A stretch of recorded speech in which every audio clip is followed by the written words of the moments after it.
massive news break here on the Newshour Agenda after the setback in Australia. In fact, the BCCI policy document has been accessed by Times Now. It's a massive Times Now exclusive. The Indian cricket team will now have to follow this document where there are detailed guidelines that have been accessed by Times Now. These new guidelines are to be implemented soon. As per the new rules, domestic cricket will be mandatory for players and players won't be allowed to leave practice sessions early. No personal shoots are allowed during the series and tours as well. Let's quickly take this across, in fact, to our reporters who are joining us. We have Priya in the news pit. Karishma, in fact, is also joining us. And Karishma has broken this massive story. We'll just connect to her in a minute. But Priya, very quickly, take us through the important guidelines. Right. We have accessed this document. BCCI seems to have read the Riot Act to the cricketers after their devastating losses in Australia. Here is the policy document that Karishma has got to us exclusively on Times Now. And here are what we can call the 10 commandments for the Indian team. Number 1, participation in domestic matches is mandatory now for players to remain eligible for selection in the national team and for central contracts. And now this policy, BCCI says, ensures that players remain connected to domestic cricket ecosystem. Remember, there was a lot of heartburn around some senior cricketers, members of the team who were not engaging with the domestic cricket, playing Ranji tournaments, etc. Now, players will be travelling separately with families. They are expected to travel with the team to and from matches and practice sessions.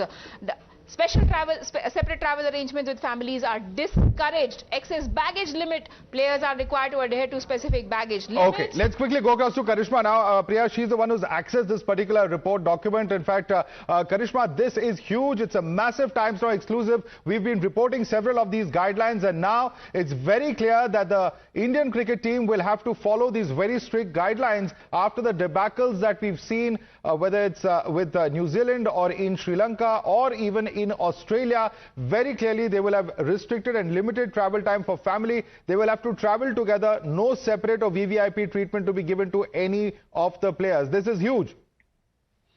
Well, yes, absolutely, Madhav. It has 10 important points in the policy document that we have accessed. Number 1 being participation in domestic matches, which is going to be mandatory. Then, of course, there is going to be players traveling separately with families is also not going to be allowed anymore. Excess baggage limit. They'll have to follow very, very strict baggage limit as well. Then there is going to be restriction on individual staff on tour and a series. Then, of course, sending bags separately to the Center of Excellence is also going to be another rule. Leaving practice session early is also something that cricketers will not be allowed to do anymore without proper approval. Then very interestingly, personal shoots during series and tours. This is something that had been bothering BCCI for a long time, that players would take out time to do their personal shoots. Now that is also not going to be allowed.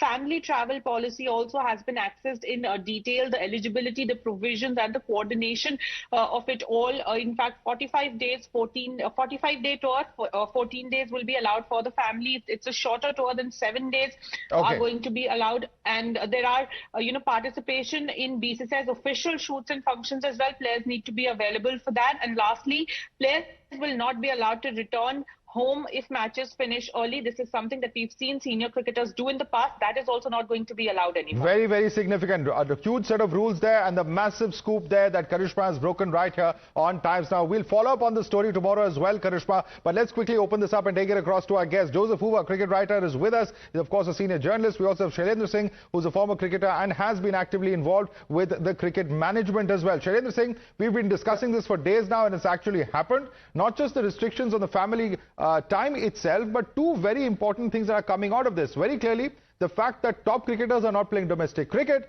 the fact that cricketers are travelling alone in this kind of VVIP culture, all of this now is going to come to an end. Team bonding is perhaps at the basic thought process as far as these new guidelines are concerned. Shailendra Singh.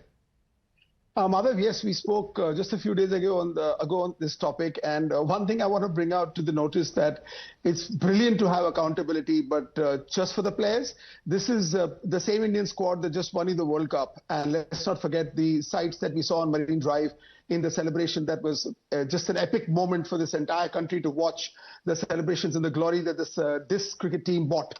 So having said that, it's great to have these rules, and there's another point that she missed. There's also a proposal by the management or the BCCI that they want to link their fees to their performance. So if post-match they're going to determine whether whether you played well, and you'll get paid according to your performance. So, and I guess this will also be applicable for the chief selector, the selectors, the coach in question here also. I mean, at the end of the day, Gautam Gambhir is the one advocating all these changes, and I guess he's doing it for the betterment. But hang on, these are not kindergarten kids. These are thorough professionals, and you have a choice of hundreds of cricketers to choose to play for the country. You can't, sort of stifle them and hang them and make them so scared and nervous, like as if they're in a prison. I mean, once you select them, you got to give them freedom. You got to give them confidence. They're not in a jail. I mean, what are you doing to athletes that are representing the country? And you have a choice of cricketers. Okay. So I think somewhere, Madhav, it sounds right on paper, but like I said last time, it's reactive. It's not active. And at the end of the day, I don't think this is going to help performance. Okay. I've been part of cricket for 3 decades and more. Well, and, I don't think this is going to work long term. But this is a smart way, like I said in the last debate, Madhav, with you, to divert the accountability from the real people.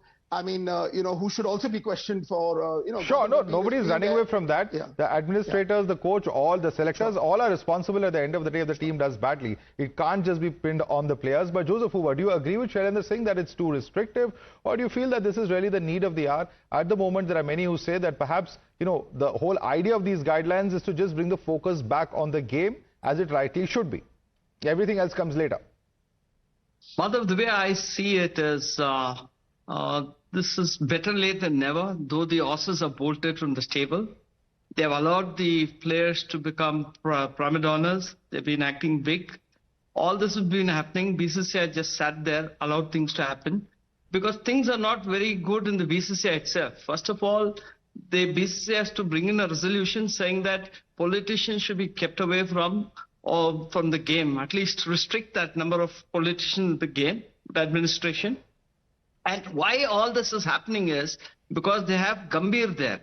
Gambhir has got clout in the current BCCI administration. He's been calling the shots there. People are listening to him.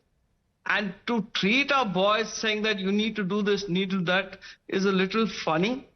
And the way I look at it is that, Gambhir himself has allowed his own manager to travel with the team. No, that's also not happening. That's very interesting you mentioned that, Joseph, because that's also written in these guidelines, that he won't be allowed to get his manager on the team bus. Where I'm coming to is saying that because Gambhir has got clout, he's able to push all these through. As Shailendra rightly said, when the boys won the World Cup, we were celebrating chartered flight, ticker tape, receptions, all the stuff. And now that they failed, they've lost to a better side. Let's accept that they were better prepared. And we had a very poor manager. Mr. Jayant Shah could not handle the team because he was too young. The BCCI should have had some responsible, some person with stature, somebody who could have commanded respect from the players and and from the captain and the manager and the coach. All this should have been thought about. So BCCI has messed it up. Now suddenly they want to tell people we are looking into it. We are trying to do this. All mostly way I look at it is political. They need to be more mature enough in handling a team as good as India, because we were champions. Let's not forget that not long ago. All right. That's very, I mean, it's of course, there's no two ways about it. These are complex issues, but the fact is that the performance since the World Cup, and many of us here in India are not able to understand how a World Cup winning team can suddenly perform so badly in continuous series. There are serious issues. Of course, as you rightly said, players have to take some amount of the blame, but there are, of course, questions that administrators also have to take. But Shailendra Singh, interesting that, the questions on Gautam Gambhir and his performance, he's also going to be under the scanner, because at the end of the day, after he's taken over, he will be, of course, given some amount of time to see really how he gels with the team and the top players. But the larger questions about whether the seniors need to continue, go on, whether Gautam Gambhir, of course, himself has been effective or not, all of these are going to be important factors that will be looked at as well in the future. Totally. First of all, I agree with Joseph about the political interference. I mean, we know how actively politics is part of our sport, and not just in cricket, but on all disciplines. But having said that, Madhav, long time ago, cricket was not a sport anymore. It became commerce, and the stakes are very high. And the BCCI or the Indian cricket pretty much brings in about 85% of the global purse. and now to have an Indian also helming the ICC and all that. I mean, there's lots at play here, and particularly don't forget, Madhav, we are around the corner with the IPL. The popularity of our cricket comes from the victory that India brings, and therefore all our heroes need to win, I guess, before IPL so that the ratings are at its peak. This is all commerce. This is all a bit of politics. At the end of the day, I personally believe you should give confidence to athletes. You should back them. You should make them believe that they're playing the sport from the heart. They shouldn't be fearful. What are you talking? You've got a massive lineup of great athletes in India to play cricket for this nation. Okay. Choose your best and back your best. And at the end of the day, it is all top down. So yeah, but that's easier said than done. And, on the point of political influence, it's always been there. Whether it's, the politicians of today or the politicians in previous regimes, they've always had, at least as far as their own states are concerned, their domains have always been there in BCCI. But, Joseph Hoover, how do you do this then? Because the point is that if there is a problem with performance, you will have to look at immediate measures that, of course, mid-term and long-term measures also are required. But in the immediate short term, is there anything else that could have been done apart from what we see before us in the guidelines? Madhav, if the BCCI really wanted the Indian team to do well in the Border Gavaskar series, they should have ensured they had some practice matches, as Gavaskar has always been talking about. They should have thought about it. They don't have time for practice matches. They just want them to finish all their IPL and all the other matches and then go there. So that itself triggers bad performance. You need to get into wherever you travel, acclimatize and get used to the pitches. Then you play. Then that's a preparation. That's how it used to be in the past. Now there's no window at all for practice games. I think, the Ranji matches are important in that sense that they have to be connected. They have to play domestic cricket. I think that's a big one going out, particularly to those big players who perhaps felt it's below their dignity to actually come out and participate in domestic cricket, because that's really, of course, the bedrock where their players they're playing in that those series would also help perhaps nurture future talent as well. We'll have to leave it there. We'll have to see what the reactions are from the cricketers themselves, given that there's been so much in social media, so much in back and forth about PR agencies, etc., that we'll have to see what the reactions are and how the players finally take it. But thanks so much, Shailendra Singh as well as Joseph Hoover, for joining us and breaking it down for all our viewers.